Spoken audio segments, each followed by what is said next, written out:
بسم اللہ الرحمن الرحیم۔ شروع اللہ کے نام سے جو بڑا مہربان نہایت رحم والا ہے۔ رب کو پیارے رب راضی ہے ناتے، ان رب کو پیارے رب راضی ہے ناتے، ایویں پیر چوم دے اسی اللہ والیاں دے، ان رب کو پیارے رب راضی ہے ناتے، ایویں پیر چوم دے اسی اللہ والیاں دے، ان رب کو پیارے خالق دی کل خدائی اے اناد بادشاہی، خالق دی کل خدائی اے اناد بادشاہی، جو چاو دے کر دے اے دین دے سپاہی، جو چاو دے کر دے اے دین دے سپاہی۔ اشہد انہ صلی اللہ تعالی علیہ وسلم بلغ الرسالہ ونصح الامہ وکشف الغمہ وجلی الظلمہ وجاہد فی سبیل اللہ وعبد ربہ حتی اتاہ الیقین۔ اللہم صل علی سیدنا محمد وعلی آل سیدنا محمد وبارک وسلم۔ اما بعد فاعوذ باللہ من الشیطان الرجیم، بسم اللہ الرحمن الرحیم۔ ان اللہ وملائکتہ یصلون علی النبی یا ایھا الذین آمنوا صلوا علیہ وسلموا تسلیما۔ اللہم صل وسلم علی رسولک الکریم وآلہ الطاہرین، رب اغفر وارحم وانت خیر الراحمین۔ اللہم صل وسلم علی رسولک الکریم وآلہ الطاہرین، رب اغفر وارحم وانت خیر الراحمین۔ اللہم صل وسلم علی رسولک الکریم وآلہ الطاہرین، رب اغفر وارحم وانت خیر الراحمین۔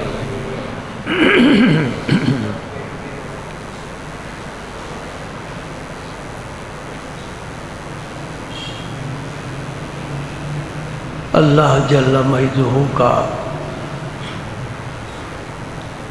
بڑا احسان اور بڑا کرم ہے، اس نے ہمیں دین اسلام عطا فرمایا۔ یہ وہ دین ہے کہ اللہ تعالیٰ فرماتے ہیں ان الدین عند اللہ الاسلام، اللہ کے ہاں تو صرف دین اسلام ہی ہے۔ فرمایا وَمَن يَبْتَغِ غَيْرَ الْإِسْلَامِ دِينًا فَلَن يُقْبَلَ مِنْهُ، اگر اس دین اسلام کو چھوڑ کر کسی اور دین کو کوئی پسند کرے، اللہ تعالیٰ کبھی قبول نہیں فرمائے گا۔ اتنا اعلیٰ دین رب نے ہمارے لیے پسند فرمایا اور اس دین نے ہم کو قبول فرمایا۔ یہ جملہ خاص طور پر یاد رکھنے والا ہے۔ ہم نے اس دین کو قبول نہیں کیا، اس دین نے ہم کو قبول کیا ہے۔ اس نعمت پر اللہ کا شکر ادا کرنا چاہیے۔ یہ دین آیا کہاں سے، لایا کون؟ هو الذی ارسل رسولہ بالہدی ودین الحق لیظہرہ علی الدین کلہ وکفیٰ باللہ شہیدا محمد الرسول اللہ۔ سبحان اللہ، سبحان اللہ۔ عرش والا اپنی زمین والی مخلوق پر کتنا مہربان ہو رہا ہے کہ جنت سے تو ان کو میں نے نکالا ہے، لیکن میں انہیں کبھی فراموش نہیں کروں گا۔ فرمایا وہ اللہ ہے، وہ اللہ ہے۔ کون اللہ؟ یا اللہ تو دیکھا نہیں جا سکتا، تیری بات سنی نہیں جا سکتی، تجھے ٹٹولا نہیں جا سکتا، کسی مقام پر نہیں ہے کہ کوئی چل کر تو چھک پہنچ سکے۔ فرمایا میں غیب الغیب ہی رہوں گا، لیکن تمہیں ایک تحفہ اپنا عطا کر دیتا ہوں۔ وہ اللہ جس نے اپنے رسول کو بھیجا ہدایت دے کر اور دین حق دے کر۔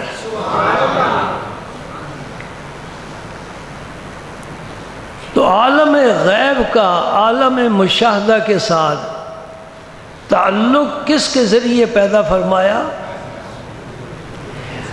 فرشتوں کا جہان عالم غیب ہے، یہ عالم شہادہ ہے، یہ مادی جہان ہے، وہ مجرد عن المادہ جہان ہے، اس کو ہم سمجھ نہیں سکتے۔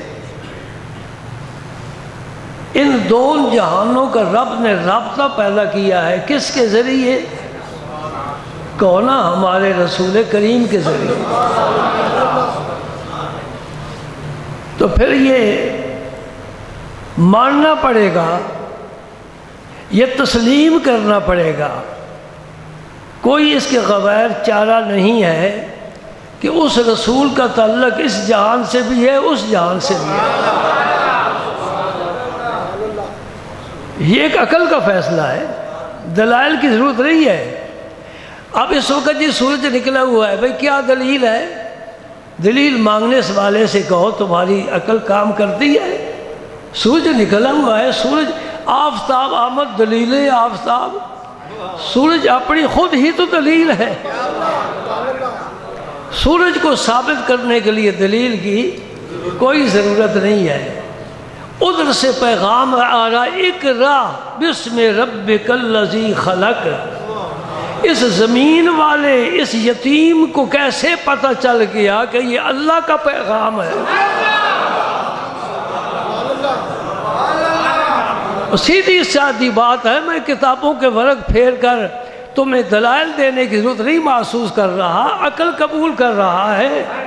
اس زمین پر رہنے والا آسمان والے کی بات کو سن رہا ہے اور یقین کر رہا ہے میرے رب کا کلام ہے۔ ٹھیک ہے جی۔ اب جس رسول نے ہم پر یہ کرم فرمایا کہ ہمارا رابطہ اس ذات سے قائم کر دیا، الہ العالمین سے قائم کر دیا، جو ہمارا خالق و مالک ہے، رازق ہے، محیی ممیت ہے، حی قیوم ہے، اس کے ساتھ پھر اس کا ہم پر کوئی احسان ہے کہ نہیں؟ تو گویا اللہ کے بعد مخلوق پر سب سے زیادہ احسان اللہ کے رسول کا ہے صلی اللہ علیہ وآلہ وسلم۔ میں نے مخلوق کا لفظ استعمال کیا ہے، انسانوں ایمان والوں کا نہیں کہا۔ پوری مخلوق پر میرے رسول پاک کا اللہ کے بعد سب سے زیادہ احسان ہے۔ مانتے ہو؟ جس کا احسان ہوتا ہے اس کا پھر حق بھی ہوتا ہے۔ حل جزاء الاحسان الا الاحسان۔ جو احسان کرتا ہے پھر اس کا حق قائم ہو جاتا ہے۔ کیوں فرمایا وَلِلْوَالِدَيْنِ احسانا، کہ اولاد اپنے والدین کے ساتھ احسان کرے، اس لیے کہ اس بچے پر والدین کا بڑا احسان ہے۔ یہ پیدا ہوا تو والدین کی وجہ سے، اس نے پرورش پائی تو والدین کی وجہ سے، کچھ تمیز حاصل ہوئی تو والدین کی وجہ سے۔ اب والدین کے ساتھ حسن سلوک سے پیش آئے، ان کے احسان کا بدلہ احسان کے ساتھ دے۔ تو رسول پاک صلی اللہ علیہ وسلم کے ہم پر بے شمار احسانات ہیں، ان میں سے صرف ایک احسان کا جو ہم نے بدلہ دینا ہے، ہمیں حکم دیا گیا ہے، آج میں اس کا ذکر کروں گا، اور صرف 20 منٹ باقی ہیں۔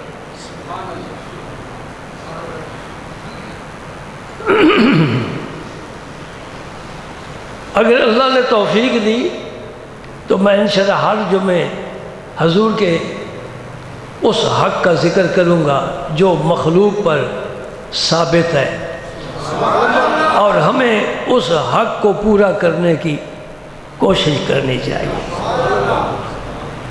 وہی آیت کریمہ جو ہر جمعے کو خطبے میں آپ مجھ سے سماعت فرماتے ہیں، اور الحمدللہ اہل سنت جماعت اس آیت کو اپنے مجمع میں بہت پڑھتے ہیں، اور زیادہ پڑھنے کی وجہ سے اکثر لوگوں کو یاد بھی ہے۔ ان اللہ و ملائکتہ یصلون علی النبی، یہ تو اللہ نے اوپر کی بات فرمائی، عالم غیب کی بات ہے، ادھر کی نہیں۔ اب ادھر کی شروع ہو رہی، یا ایھا الذین آمنو، یہ عالم شہادہ میں ہے، صلو علیہ وسلم تسلیما، تم بھی درود بھیجو اور سلام بھیجو، اور خوب خوب بھیجو۔ اب یہ ہم پر حضور کا حق ہے کہ ہم درود بھیجا کریں، یہ حضور کا ہم پر حق ہے، اور اللہ نے بڑی آسانی فرما دی کہ کلمہ پڑھنے والا زندگی میں، پوری زندگی میں 60 سال ہے، 80 سال ہے، 100 سال زندگی ہے، پوری زندگی میں کم از کم ایک دفعہ درود شریف پڑھ لے، ایک دفعہ فرض ہے، فرض ادا ہو گیا۔ اللہ نے آسانی بھی فرما دی، اور پھر محبت والوں کے لیے میدان کھلا چھوڑ دیا۔ بھائی فرض تمہارا ادا ہو گیا، اے محبت والوں اب آگے بڑھو۔ رب نے صرف 17 رکعتیں ہم پر فرض فرمائی ہیں، گن لینا گھر جا کر، صبح سے لے کر عشاء تک کل 17 رکعتیں ہیں۔ فرمایا یہ 17 رکعتیں پڑھ لو تو میں تو راضی ہو گیا۔ اب محبت کا میدان ہے، نبی کو راضی کرنا ہے تو نفل پڑھتے چلے جاؤ، تہجد بھی پڑھو، اشراق بھی پڑھو، چاش بھی پڑھو، فیض زوال بھی پڑھو، اوابین بھی پڑھو، نماز تسبیح بھی پڑھو، استخارہ کی نماز بھی پڑھو، شکر النہار بھی پڑھو، حقوق الوالدین کے نفل پڑھو، بس پڑھتے رہو پڑھتے رہو، تم نفل پڑھتے رہو، میں تمہیں قرب عطا کرتا رہوں گا۔ لا یزال عبدی یتقرب الی بالنوافل، کیا فرمایا؟ یہ حدیث قدسی ہے، بندہ جب نوافلی یعنی نفلی عبادت، اس سے مراد صرف یہ نماز نہیں ہے، صدقہ و خیرات بھی ہے، حج بھی ہے، عمرہ بھی ہے، تلاوت قرآن بھی ہے، جو بھی نفلی عبادت زیادہ سے زیادہ کرے گا، اللہ کریم کا وعدہ ہے کہ میں اسے اپنا قرب عطا فرماؤں گا۔ 17 رکعت پڑھ گئے، اللہ نے فرمایا بس میں تو ہو گیا راضی، فارغ ہو گیا، اب میرے نبی کی راہ پر چلنا ہے۔ میرے نبی نے زمین کا کوئی چپا نہیں چھوڑا جہاں مجھے سجدہ نہیں کیا ہے، غاروں میں، گلزاروں میں، مرغزاروں میں، ریگزاروں میں، سبزہ زاروں میں، کعبہ ہو یا کلیسا ہو، میرے نبی سجدے میں ہے، سجدے میں ہے،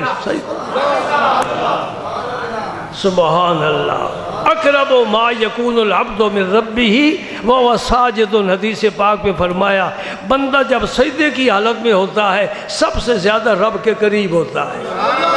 لہذا نماز کے سجدوں کے علاوہ بھی اپنے رب کو سجدے کرنے چاہیے، اور دعا بھی مانگنی ہو تو سجدے میں سر رکھ کر دعا مانگو، تو اللہ کے قرب میں پہنچ کر۔ کیوں فرمایا یہ نماز مومن کے لیے معراج ہے؟ اسی وجہ سے فرمایا بندہ جب سجدے میں جاتا ہے اللہ کا قرب حاصل ہو جاتا ہے، اور اللہ کا قرب ہی بندے کے لیے معراج ہے۔ صلو علیہ وسلموا تسلیما۔ اللہ اکبر۔ بھائی یہ موضوع بڑا دلچسپ ہے اور بہت پیارا ہے، بڑا اہم ہے، اور اس کے مسائل بھی بے شمار ہیں اور اس کے فضائل بھی بے شمار ہیں، اور درود کی اقسام بھی بہت زیادہ ہیں۔ انشاءاللہ میں یہ بھی مسئلہ آپ کو آج سمجھاؤں گا۔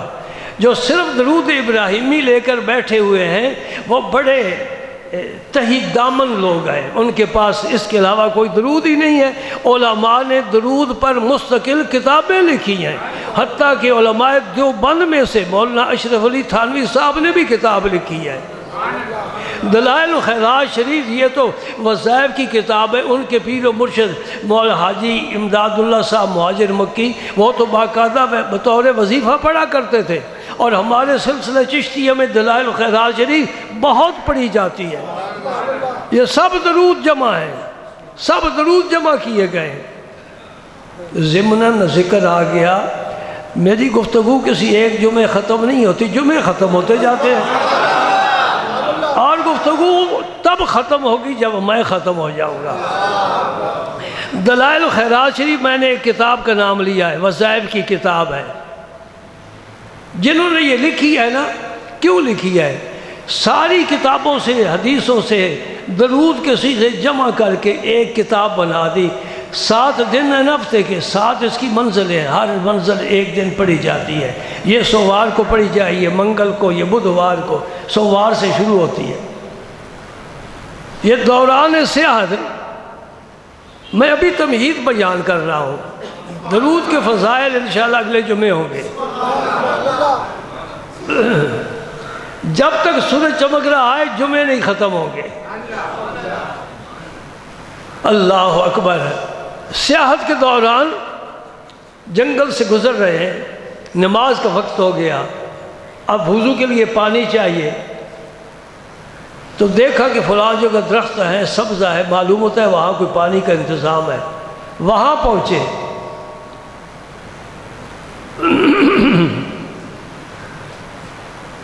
تو کنواں دیکھا، بہت خوش ہوئے، پیاسا کنویں پر پہنچ گیا، لیکن صرف کنواں نہیں کام کرتا۔ بات میری سمجھنا، میں اشارے میں بات کر رہا ہوں۔ مرید پیاسا ہوتا ہے، پیر کنواں ہوتا ہے، پانی تو نے نکالنا ہے، کنواں یوں باہر نہیں نکال دیتا، پانی تو نے نکالنا ہے۔ کنویں سے پانی نکالنے کے لیے ڈول چاہیے، رسی چاہیے، قوت بازو چاہیے، اور جس مرید کے پاس یہ وسائل نہیں ہیں وہ 1000 دفعہ مرید پیر کے دروازے پر آئے، سال ہا سال بیٹھ رہے، کچھ حاصل نہیں ہوگا۔ اسرار محبت را ہر دل نبود قابل، در نیست بہر دریا، زر نیست بہر کانے۔ ہر کان سونے کی نہیں، کوئی نمک کی ہے، کوئی کوئلے کی ہے۔ کھیوڑے جاؤ تو نمک کی کان ہے، ڈنڈوٹ جاؤ تو وہاں کوئلے کی کان ہے۔ کسی کان میں سے سونا نکلتا ہے، اور ہر دریا میں سے موتی نہیں نکلتے، بعض میں صرف کچھوے اور مینڈک ہوتے ہیں۔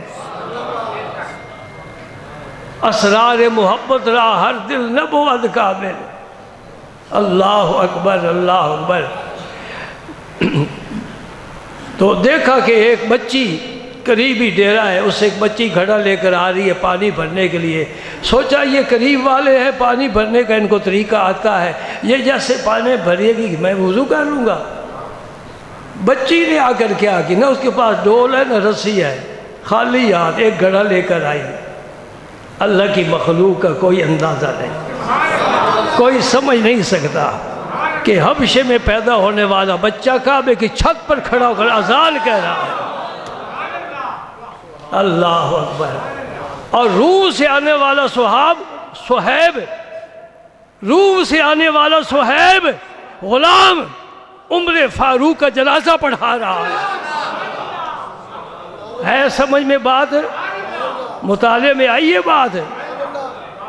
اور 3 دن عمر فاروق بیمار رہے زخم کی وجہ سے، اور 3 دن مسجد نبوی میں رسول اللہ کے مصلی پر نماز پڑھانے والا نہ عثمان ہے نہ علی ہے، یہی صہیب ہے۔ نوٹ کر لیں، یہ موتی مشکل سے ملتے ہیں، لوح قلم پر لکھ لے۔ یہ غلام ہے، دوسرا غلام ہے، اور تیسرا غلام کہاں سے آیا؟ روم سے آیا۔ ہاں یہی روم سے آئے۔ تیسرا غلام سلمان فارسی ہیں۔ 3 غلاموں کا چرچہ ہے نا، بلال کا، صہیب کا اور سلمان فارسی کا۔ سلمان فارسی نے عرض کی یا رسول اللہ، دشمن مکے سے مسلح ہو کر مدینہ پاک پر حملہ آور ہو رہا ہے۔ حضور نے صحابہ کی مجلس مشاورت طلب فرمائی۔ یہ باتیں ضروری ہیں، اگر سے میں موضوع سے ہٹ رہا ہوں، لیکن میرا موضوع رسول پاک کی تعریف ہے، میں اس سے باہر کبھی نہیں جاؤں گا۔ میں رسول پاک کا ہی طواف کرتا ہوں۔ کعبے کا طواف جیسے کیا جاتا ہے جسم کے ساتھ، اور روح تو آزاد ہے، یہ رسول اللہ کا طواف کرتی ہے۔ اللہ اکبر۔ حضرت سلمان کی یا رسول اللہ، عرب میں رواج نہیں ہے، ہمارے ملک میں اس علاقے میں رواج ہے کہ شہر کے ارد گرد خندق کھودی جاتی ہے، بڑی گہری اور بڑی چوڑی، تاکہ گھوڑا بھی پھلانگ نہ سکے۔ تو مدینہ پاک کے ارد گرد خندق کھودنی چاہیے، اور غزوہ خندق تاریخ میں آتا ہے۔ یہ خندق کھودنے کا مشورہ کس نے عرض کیا؟ حضرت سلمان فارسی نے۔ یہ جو فارسی بولتے تھے تو صحابہ صاحب عربی بولتے تھے، تو ایک فارسی بولنے والا جو عربی نہیں سمجھ سکتا، وہ کیسے بات سنے، کیسے سمجھے، حضور کی احادیث کو کیسے سمجھے؟ کوئی ترجمان تو تھا نہیں جی، کوئی اکیڈمی ایسی نہیں تھی جہاں عربی سکھائی پڑھائی جاتی ہو۔ مسئلہ سمجھنے والا ہے کہ نہیں؟ جبریل امین تو صبح شام حاضر ہوتے تھے نا۔ ایک دن سرکار نے فرمایا جبریل یہ میرا صحابی ہے اجمی، ایران سے آیا ہے، بولتا ہے فارسی، یہ سارے عربی بولتے ہیں، اس سے فارسی میں بات کرتا ہے، عربی سمجھ نہیں سکتا۔ تو حضرت جبریل امین نے کیا کیا؟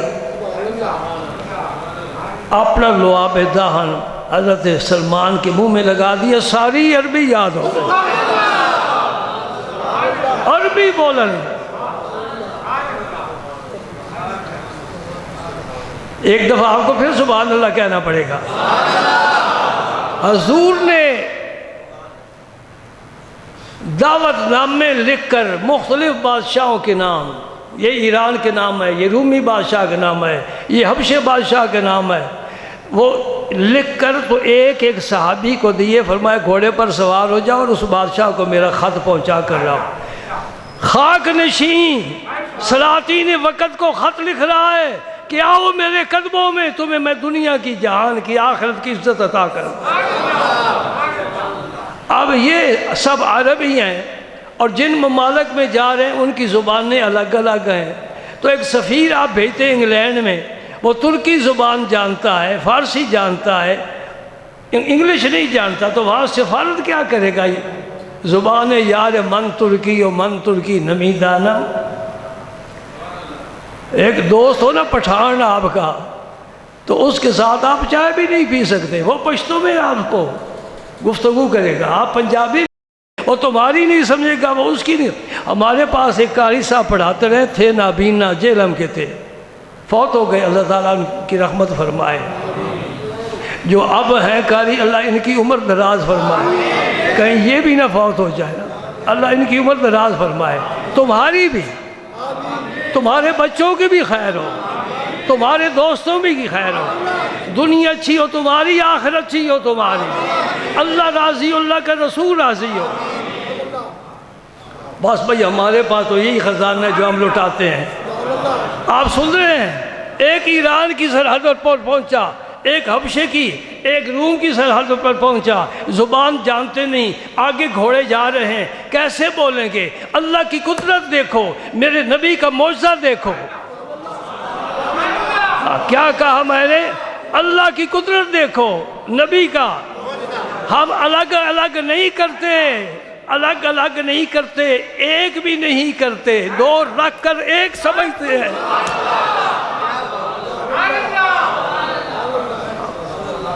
اللہ اکبر۔ بھائی جس بارڈر پر جو صحابی پہنچا، جس ملک میں داخل ہونے والا ہے، وہ بولی اس کی زبان پر جاری ہو۔ یہ سرکار کا معجزہ ہے۔ یوں بولیاں تبدیل ہوتی ہیں، یوں بولیاں تبدیل ہوتی ہیں۔ سلمان فارسی کی یہ خدمت قبول ہوئی۔ اب سعودی گورنمنٹ نے وہ مساجد خمسہ گرا دی ہیں۔ سرکار کی جہاں خیمہ لگا تھا وہاں ترکیوں نے مسجد بنائی، اور جہاں حضور نے فرمایا سلمان فارسی بھی خیمہ میرے قریب لگائے، وہاں بھی مسجد بنی گئی۔ اور سرکار نے جو اعزاز بخشا اس کتاب میں موجود ہے۔ کیا بخشا؟ سلمان منا اہل البیت، بھائی سلمان تو میرے اہل بیت میں سے ہے۔ اس سے بڑی کوئی سند ہو سکتی ہے؟ کوئی ڈپلومہ جی کوئی نہیں ہو سکتا۔ سلمان منا اہل البیت، غلاموں کو نوازا ہے نا، اور ان کا سر عرش مولت سے اوپر چلا گیا ہے۔ سبحان اللہ۔ تو اللہ نے کیا حکم دیا ہے؟ ایمان والوں کو تم بھی درود پڑھا کرو اور خوب خوب پڑھا کرو۔ بچی آئی گھڑا لے کر، اس نے اپنا لعاب دہن کچھ پڑھا، پڑھ کر لعاب دہن ڈالا کنویں میں، کنویں کا پانی اچھل کر کنارے پر آ گیا۔ اس نے گھڑا بھر لیا۔ یہ بزرگ بڑے پریشان ہوئے، حیران ہوئے۔ انہیں پوچھا بیٹا یہ کیا ہے؟ بچی نے بتایا میرے والد صاحب نے مجھے ایک درود یاد کرایا ہوا ہے، وہ میں آ کے ہر روز یہاں پڑھتی ہوں اور اسی طرح دم کرتی ہوں، پانی اوپر آ جاتا، میں نہ رسی لاتی ہوں نہ ڈول لاتی ہوں۔ اس وقت آپ کے دل میں خیال آیا یہ اتنا زبردست تحفہ ہے، اتنا اللہ کو پسند ہے، تو میں عالم ہوں، میں کیوں نہ کتابوں سے درود اکٹھے کروں اور درود کی ایک کتاب بنا دوں۔ وہ بچی والا درود بھی اس دلائل الخیرات میں اسی طرح چھپا ہوا ہے جس طرح رمضان میں لیلۃ القدر چھپی ہوئی ہے، لیکن ڈھونڈنے والے لیلۃ القدر کو بھی ڈھونڈ لیتے ہیں اور ڈھونڈنے والے اس درود کو بھی ڈھونڈ لیتے ہیں۔ اس سینے میں موجود ہے۔ الحمدللہ الحمدللہ الحمدللہ الحمدللہ۔ یہ کس کا فیض ہے؟ فیض ہے تیرے خدنگ ناز کا، میں کہاں تھا آشنائے درد دل۔ اے کریم میرے مرشد، یہ تیری نگاہ ناز کا کرم ہے، ایک ذرہ کس قابل ہے، یہ آفتاب کا احسان ہے کہ اس پر چمک ڈال کر روشن بنا رہا ہے۔ سبحان اللہ۔ دیکھا نا، ایک درود پاک ہے، اس کی یہ فضیلت ہے، تو پھر درود ابراہیمی تو پڑھتا رہے صبح و شام، جی پڑھ پڑھ کر پھونک، پانی انشاءاللہ اور نیچے جائے گا، اس لیے کہ تجھے کسی نے یہ درود دیا نہیں ہے۔ کوئی دینے والا ہو تو تاثیر پیدا ہوتی ہے، پڑھنے سے نہیں ہوتا ہے۔ دیکھا نا آپ نے کہ سنا بھی ہے، صحابہ کی ایک جماعت سفر سے واپس مدینہ پاک آ رہی تھی، تو راستے میں ایک جگہ انہوں نے پڑاؤ کیا، وہاں ایک قبیلہ آباد تھا۔ انہوں نے قبیلے والوں سے کہا کہ ہم بھوکے ہیں، ہماری ضیافت کرو۔ انہوں نے ضیافت نہیں کی، کھانا نہیں کھلایا۔ عرب میں ایسے قبیلے شاذ ہی ہوں گے، بڑی سخاوت ہے اہل عرب کی، بڑی سخاوت ہے۔ ہم سجدوں کے فضائل جانتے ہیں، سخاوت کی فضیلت نہیں سمجھتے۔ میں تمہیں بتانا چاہتا ہوں کہ روح زمین میں سے کسی خطے کے لیے کسی خطے پر رب کی نظر انتخاب نہیں پڑی کہ میں اپنے نبی کو کس خطے میں پیدا کروں، عرب پر پڑی ہے، خطہ عرب پر۔ تو عرب میں کوئی خوبی ہے نا، اس میں ایک خوبی تو یہی ہے کہ اہل عرب میں سخاوت بڑی، آج بھی سخاوت ہے۔ آپ اپنی محلے کی چھوٹی سی مسجد میں افطاری کے لیے چھوٹا سا دسترخوان بھی نہیں بچھا سکتے، اور مسجد نبی میں یہاں سے لے کر کہاں تک دسترخوان بچھے ہوئے، اور مجبور کر کر اپنے دسترخوان پر بٹھاتے ہیں، اور ہر جمعرات کو اور ہر سوموار کو یہ دسترخوان بچھتے ہیں۔ اور حاجیوں سے پوچھ لو، عرفات میں پورے ٹرک آتے ہیں، تقسیم ہوتے ہیں۔ باہر کا یہ الگ بات ہے، اہل عرب میں بڑی سخاوت ہے، بلکہ بعض قبیلے فخر سے کہا کرتے تھے، اپنے قبیلے کی تعریف کرتے تھے نا، ہم کثیر الرماد ہے، رماد خاکستر کو کہتے ہیں، چولہے میں آگ جلاؤ نا، آگ ٹھنڈی ہو جائے، باقی راکھ بچ جاتی ہے، کہتے ہیں ہم وہ ہیں جن کی راکھ بہت زیادہ ہوتی ہے۔ بھائی یہ فضیلت والی تو کوئی بات نہیں ہے نا۔ زمیندار فخر کر سکتا ہے میں اتنے مربے کا مالک ہوں، کاروباری فخر کر سکتا ہے فلاں جگہ میرے سٹور کام کر رہے ہیں، یہ کوئی فضیلت والی بات ہے کہ ہماری راکھ زیادہ ہے؟ یہ عرب فخر کیوں کر رہے ہیں؟ کہتے ہیں ہم مہمان نواز زیادہ ہیں، ہمارے آگ زیادہ بلتی ہے، کھانے زیادہ پکتے ہیں۔ اور میں بتاؤں تمہیں، رات کے وقت اہل عرب ٹیلے پر آگ جلایا کرتے تھے، تاپنے کے لیے نہیں، کھانا پکانے کے لیے نہیں، تاکہ کوئی بھی قافلہ گزرے اسے پتہ چلے یہاں قافلہ آباد ہے، ہمارے پاس آئے، ہم اونٹ ذبح کر کے ان کی ضیافت کریں گے۔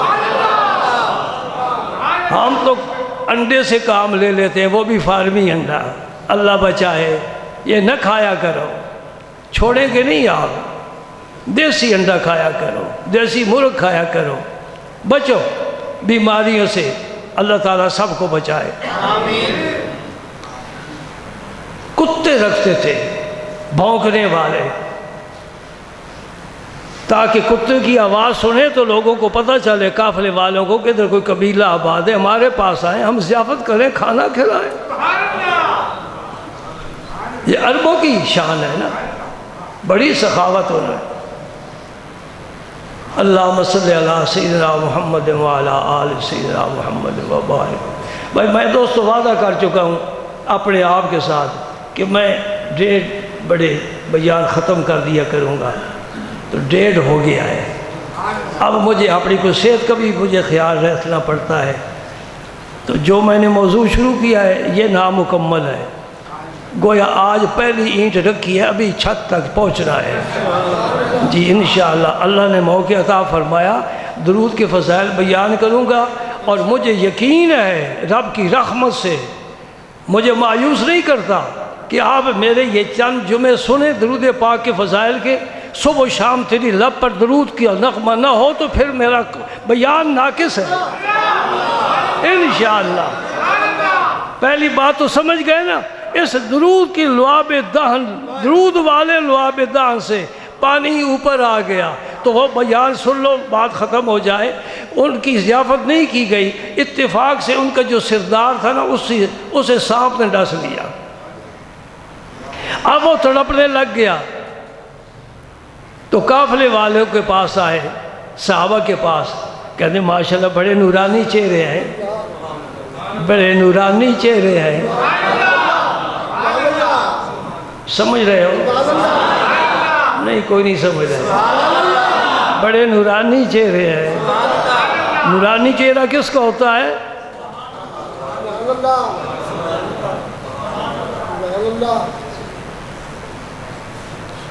دکان کپڑے کی ہو نا، اندر کپڑا ہو، باہر باٹا لکھا ہوا ہو،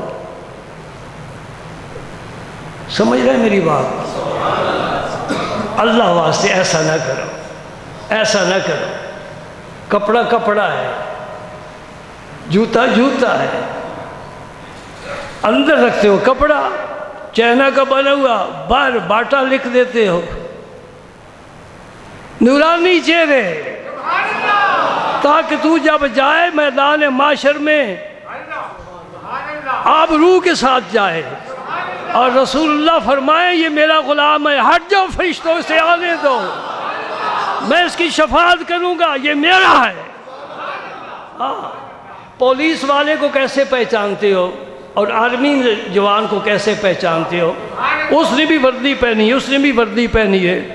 پولیس والے کی اپنی وردی ہے، فوجی کی اپنی وردی ہے، وہ وردی بتاتی ہے کہ یہ کس محکمے کے ساتھ تعلق رکھتا ہے۔ دل میں اتار میری بات، اے نفس اور شیطان کے شر سے بچ جا، خدا کی قسم یہ تیرا دشمن ہے۔ میرا رب قرآن میں فرما رہا ہے ان الشیطان للانسان عدو مبین، یہ کھلا دشمن ہے، اس سے بچ، یہ تیرے راستے میں روڑے اٹکا رہا ہے۔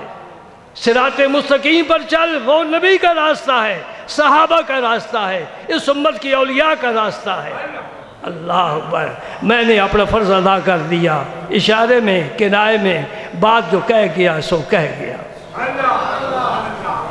اب وہ ان کے پاس آئے، صحابہ کے پاس، کہنے لگے کہ ہمارا سردار جو ہے اسے سانپ نے ڈس لیا ہے، تڑپ رہا ہے، آپ کس دم کریں۔ شکار خود ہی آ گیا نا۔ صحابہ نے فرمایا کہ ہم کئی دنوں سے بھوکے ہیں، تم نے کھانا نہیں کھلایا، اب نظر مانو کہ اگر تمہارا سردار ٹھیک ہو گیا اتنی بکریاں دیں گے، اور پیر تعویذ دے کر اگر کوئی 500 لے لے تو کوئی ایسی بات نہیں ہے، کوئی بات نہیں ہے۔ وہ بیچارہ ہے جو بے روزگار، پیر ہے بے روزگار، پیری کرتے ہی وہ ہیں جو بے روزگار ہو۔ بے روزگار تب ہوتے ہیں جب بے فن ہو، ان پاس کا ہنر ہی نہیں ہے، اور اس پیر ظالم کو منبر پر بیٹھنے کی سعادت ہی حاصل نہیں ہو سکتی۔ اور ظالم تو کم از کم قرآن و حدیث کا علم ہی لے لے، تیری ساری مشکلیں حل ہو جائیں گی، لوگ خود بخود خدمت کریں گے۔ ہاں، کاش کوئی یہ تجویز وزیر اعظم تک پہنچا ہے کہ ان پیروں کا بھی محاسبہ کرو۔ یہ 2 نمبر جو پیر ہے نا، اصلی نہیں، اصلیوں کا میں غلام ہوں۔ جو اصلی پیر ہیں ان کا میں غلام ہوں، وہ سچے ہیں، سچے ہیں، ان کے پاس معرفت ہے، علم ہے، ان کے پاس نور ہدایت ہے، وہ اخلاص کے ساتھ بیٹھے ہیں، مرید کا ہاتھ پکڑتے ہیں، اسے گناہوں کی دلدل سے نکال لیتے ہیں، وہ سچا پیر ہے۔ اور جو صرف تیرے جیب ٹٹولنے کے لیے بیٹھا ہے وہ 2 نمبریہ ہے، وہ کیا ہے، مکار ہے، دجال ہے، اس کے پاس نہ جاؤ۔ بچی بے ہوش ہو گئی اور پڑوسن نے بتایا فلاں جگہ پیر صاحب ہے، لمبے وال ہیں، منہ میں پڑ رہی ہیں، داڑھی ہے نہیں، اور انگوٹھیاں ہر انگلی میں ڈالی ہوئی ہیں، پان کھا رہے ہیں۔ خدا کے بندے، وہ پیر قریب ہے کہ تیرا اللہ تیرے قریب ہے؟ میرے پاس تو کوئی بھی آئے تو میں اسے دعا کی تلقین کرتا ہوں، اگر وضو کر 2 نفل پڑھ، سر رکھ سجدے میں، اپنی حاجت اللہ کے حضور پیش کر۔ بولو یہ توحید ہے کہ نہیں ہے؟ یہ توحید ہے کہ نہیں ہے؟ تو ہم کس کا درس دیتے ہیں؟ ہم خود بھی توحید کے لمبردار ہیں، اور لوگوں کو بھی یہی کہتے ہیں، مشکل آئے اپنے رب کے حضور جھک جا، معافی مانگ گناہوں کی، اور جو گھر میں غلطیاں دور کر۔ گھر میں کوئی نماز نہیں پڑھتا، تلاوت قرآن نہیں کرتا، ٹی وی کا راج ہے، لڑائی جھگڑا ہے، اس کا کیا علاج ہے؟ نیکی کے راستے پر آ جا، گھر میں نماز ہو، روزہ ہو، تلاوت قرآن ہو، ذکر الہی ہو، انشاءاللہ تو پکارے گا، رب کہے گا لبیک یا عبدی، میرے بندے مانگ کیا مانگتا ہے، میں نے تیرے لیے خزانے رکھے ہوئے ہیں۔ رب کی کوئی اولاد تو ہے نہیں نا کہ جس کو اسے دینا ہے، وہ تمہارے لیے ہے۔ اب مجبور تھے، کہنے لگے جی میں اتنی بکریاں، مجھے یاد نہیں اب حدیث میں ذکر ہے، اتفاقاً یہ حدیث سامنے آ گئی، حافظہ بھی اتنا کوئی اچھا نہیں رہا، عمر کے تقاضے ہوتے ہیں نا بھائی۔ وہ ایک صحابی گئے، انہوں نے دم کیا، اس کا درد ٹھیک ہو گیا، انہوں نے بکریاں پیش کر دی۔ صحابہ نے پوچھا تو نے کیا پڑھا ہے؟ انہوں نے کہا میں نے سورہ فاتحہ شریف پڑھی ہے۔ یہ شفا ہے، اس کے بہت سے نام ہیں، اس میں سورہ شفا بھی اس کا نام ہے، عام سورہ فاتحہ مشہور ہے۔ میں نے سورہ فاتحہ پڑھی ہے، کیا ہے دم، میرے رب نے شفا عطا فرمایا۔ شفا کون دینے والا؟ بھائی بڑا بہترین سبق یاد کیا ہے۔ ابراہیم علیہ السلام نے فرمایا وَإِذَا مَرِضْتُ فَهُوَ يَشْفِينِ، جب میں بیمار ہوتا ہوں میرا اللہ مجھے شفا دیتا ہے۔ یہ عالم اسباب ہے، کسی بزرگ کے پاس جاؤ دعا کرا لو، ڈاکٹر کے پاس جاؤ علاج کرا لو، یہ اصل بات کیا ہے کہ رب کے حضور عرض کرو مولا کریم ہماری بیماری شفا سے بدل دے۔ بعض نے کہا بھائی ہاں، انہوں نے کہا بھائی اب تو بکری ذبح کرو نا، پکاؤ کھاؤ، بھوکے ہو، پک گیا۔ بعض نے کہا ہم تو نہیں کھاتے، کہ یہ قرآن کے بدلے تم نے لیا ہے، یہ قرآن بیچنے والی بات ہے۔ اب بھی کچھ لوگ کہتے ہیں، ساری دار و مدار نیت پر ہوتی ہے۔ انہوں نے کہا ٹھیک ہے تم نہیں کھاتے، ایک طرف بیٹھ جاؤ، ہمیں تو کھانے دو نا۔ ہاں تم کہتے ہو مولویوں میں بھی اختلاف ہوتا ہے، یہ تو مولوی نہیں ہے نا، تو یہ حضور کے صحابی ہیں۔ دو رائے ہو گئی نا، ایک نے کہا جائز ہے، بعد نے کہا ناجائز ہے، تو مولویوں کو راستہ مل گیا نا۔ اختلاف نہیں جمنا، خلاف کرنا جائز نہیں ہے، اختلاف کی گنجائش ہے۔ اے قبرستان میں جاتے ہو، کوئی مردوں میں کبھی اختلاف دیکھا ہے؟ کوئی لڑائی جھگڑا، کوئی باس مباحثہ نہیں، یہ زندگی کی علامت ہے۔ رائے وہی رکھتا ہے جو زندہ ہو، مردہ کیا رائے رکھتا ہے؟ اس کو تو دفن کر دیا بس ختم۔ نیچے ہو سکتے ہو لڑتے جھگڑتے ہو، ہمیں کیا معلوم ہے؟ اللہ اکبر۔ جائیں گے تو بتلائیں گے نہیں۔ اے کچھ لوگ مجھ سے پوچھتے نا مسائل حیات النبی کے بارے، میں نے کہا بھائی جائیں گے نا سرکار کی زیارت کریں گے تو پھر آپ کو فون کریں گے، پھر بتائیں گے۔ وہ جہان ہی الگ ہے، کیا خبر ہے وہاں کیا ہو رہا ہے؟ رب نے جو نعمتیں اپنے بندوں کے لیے دی ہے نا۔ بھائی ڈیٹ ہو گیا ہے؟ نہیں ابھی نہیں ہوا۔ لا تقولوا لمن يقتل فی سبیل اللہ اموات، شہید ہو گیا، زمین میں دفن کر دیا، مٹی ڈال دی، عدت گزری، بیوی نے آگے نکاح پڑھا لیا، ورثہ تقسیم ہو گیا ہے جی، وہ نہ بولتا ہے نہ سنتا ہے، نہ کبھی باہر آیا، نہ پانی مانگا، نہ کھانا مانگا، نہ سردی لگی نہ گرمی لگی، وہ تو مر گیا، مٹی میں دفن ہو گیا۔ رب فرماتے سے مردہ نہ کہنا،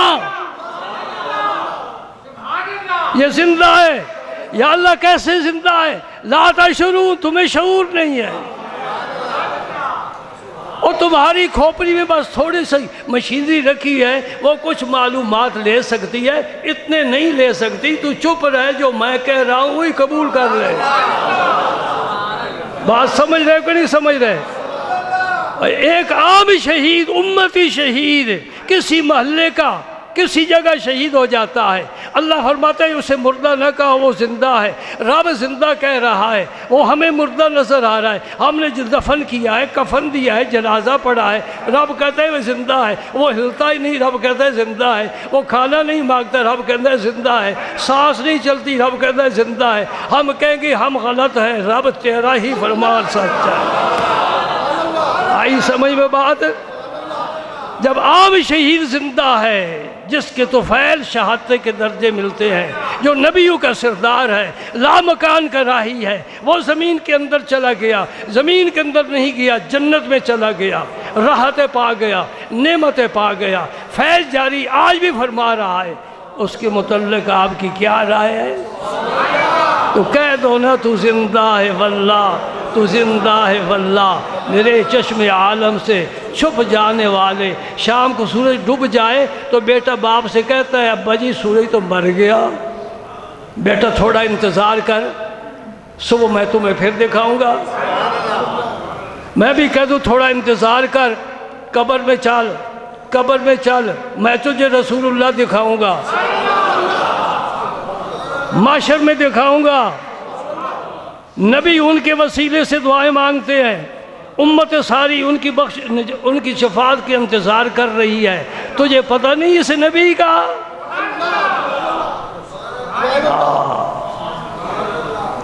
کہ بھائی 1:30 ہو گیا، بکریاں لے کر مدینہ پاک پہنچ گئے، کچھ کھا لی، کوئی مدینہ پاک پہنچ گئے، سرکار سے مسئلہ پوچھتے ہیں کہ اس نے قرآن پاک پڑھ کر دم کیا ہے اور اس پر اس نے انعام لیا ہے، انعام کہہ لو، رشوت کو بھی انعام کہہ سکتے ہو،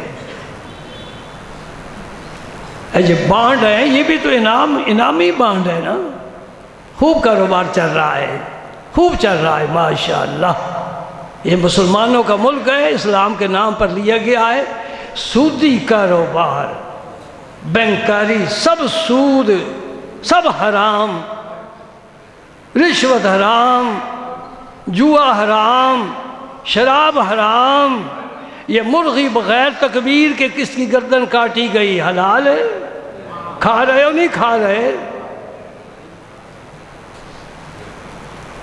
اللہ، مدینہ پاک پہنچ گئے، حضور کی خدمت میں حاضر ہو گئے، یا رسول اللہ یہ معاملہ ہوا ہے، اب وہ بکریاں حلال ہے کہ حرام ہے؟ فرمایا میرا حصہ بھی نکالو۔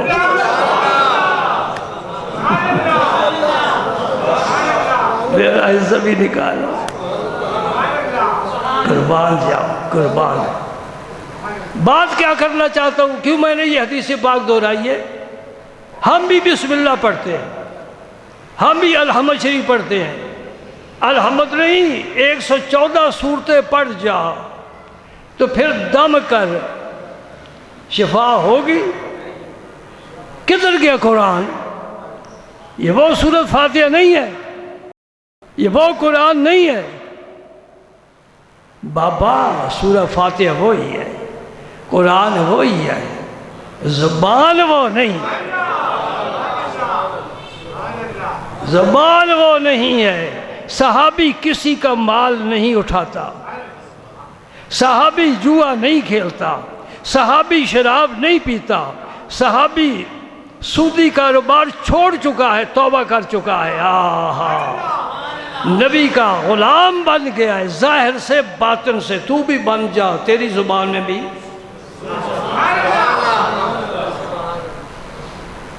1:30 ہو گیا بھائی، اللہ تعالیٰ تمہیں خوش رکھے۔ میری باتیں تو کبھی ختم نہیں ہوگی، میں نے ختم ہونا ہے تو باتیں ختم ہونی ہے، یہ رب کے سپرد ہے۔ جو کچھ بات میں آپ سے ہمیشہ اچھی کرتا ہوں، نہ سیاست سے مجھے دلچسپی ہے اور نہ ہی فرقہ واریت کو میں پسند کرتا ہوں، اپنے عقائد اپنے مدرسوں میں رکھنے کے ہم عادی ہیں، اور سب کو کہتے ہیں اپنے مدرسوں میں اپنے عقائد رکھو۔ ایک آپ کے مدرسے کی خوشی کی بات آپ کو سنا کر پھر میں ممبر سے اٹھ جاتا ہوں۔ یہ 2 روز کی بات ہے، ایجنسیوں کے 12-13 آدمی ہمارے ادارے میں آئے، مجھ سے آپ ایجنسیوں کے بارے میں زیادہ معلومات رکھتے ہیں۔ وہ دفتر میں بیٹھے، انہوں نے پانی پیا، انہوں نے عملے کی لسٹ لی، طلباء کی فہرست لی اور مطمئن ہو کر چلے گئے۔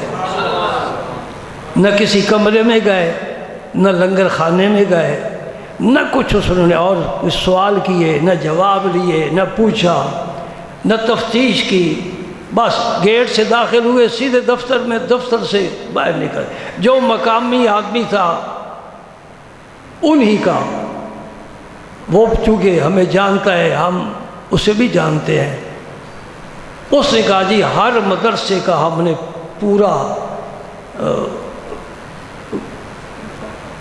کیا لفظ استعمال کروں جی، اب مجھے انگلش تو آتی نہیں، تم ہی تھوڑی مدد فرما دو، بلکہ تم سمجھ تو گئے نا، اگر لفظ زبان پر نہ آئے اور مخاطب سمجھ جائے تو پھر بات کرنے کی ضرورت نہیں محسوس ہوتی، وہ تو بڑا مزہ رہتا ہے نا۔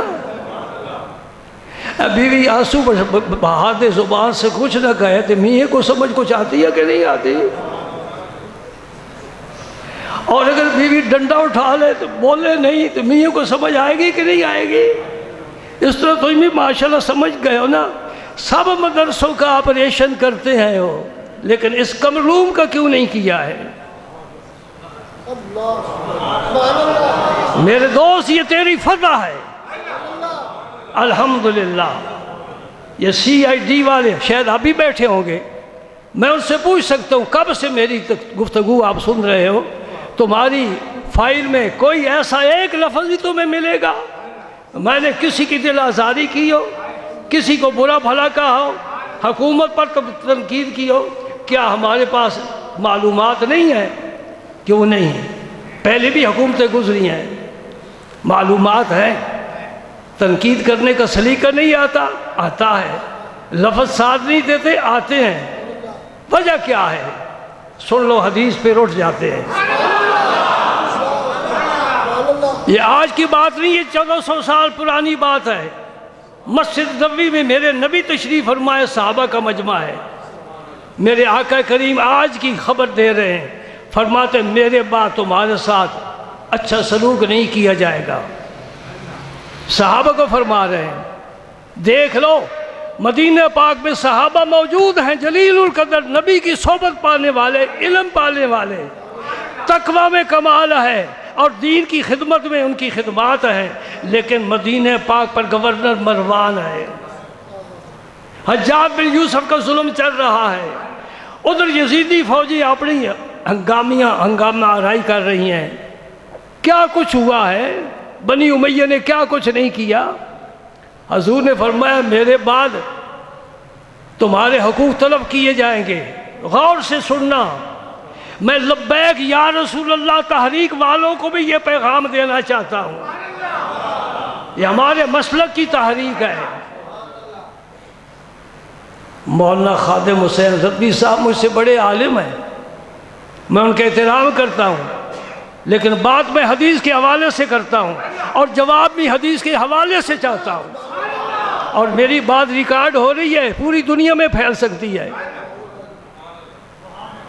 صحابہ نے عرض کی یا رسول اللہ پھر ہمارے لیے کیا حکم ہے؟ وہ تو حضور کے حکم کے منتظر رہتے تھے، کوئی قدم اپنی مرضی سے نہیں اٹھاتے تھے، یعنی ہمارے حقوق پامال ہوں گے، حکومتیں ظالموں کی بنیں گی تو پھر ہمیں کیا حکم ہے؟ ہم تو تلوار چلانے کے عادی ہیں، ہمارے بازو آج دن تک نہیں تھکے، بدر میں نہ کوئی تھکا سکا، احد میں نہ تھکا سکا، حنین میں کوئی نہ تھکا سکا، خیبر میں کوئی نہ تھکا سکا، یہودی ذلیل ہوئے، نصرانی ذلیل ہوئے، مکے کے کافر ذلیل ہوئے، اسلام کو غلبہ، صحابہ کو غلبہ، مسلمانوں کی عزت۔ یا رسول اللہ ہمارے لیے کیا حکم ہے؟ ہمارے لیے کیا حکم ہے؟ یعنی مقصد یہ تھا ہمیں اجازت ہو تو ہم تلوار اٹھائیں اور ظالم کا سر کچل کر رکھ دیں۔ نبی پاک نے کیا جواب دیا؟ سونا تھوڑا قیمتی ہے، اس سے بھی بڑی قیمتی بات کہہ رہا ہوں۔